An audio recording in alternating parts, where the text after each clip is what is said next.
Hello crochet lovers! Ayan ang aking mga yarn, iba-ibang kulay, big and small sizes. Ang malalaki sa carousel ko binili. Yun po mga maliliit sa Daiso. So, meet up yung mga carousel pero hindi pa pwede sa meet up. So, pinamail ko na lang. Ayan.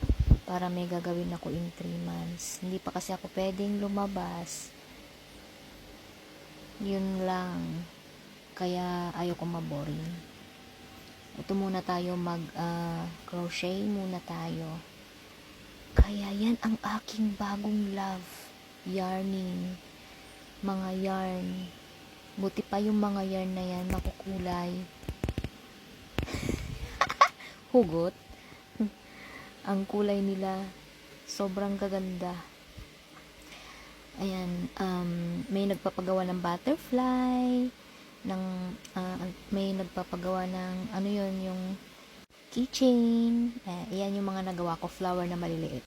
Pag dikit-dikitin lang natin yung mga flower, so yan na yung outcome niya. Parang ano na siya, pwede mo siyang ilagay sa handle ng bag, sa side. Ayan. O kahit saan. Pwede mo siyang gawing keychain or basta isabit kung saan mo gusto. Yan yung token ko sa nurse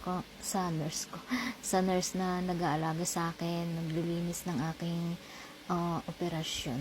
So, para sa kanya yan, gumawa ko ng maliit na card as my token. Yun kasi yung nila makulay, yung parang light purple yung uniform nila.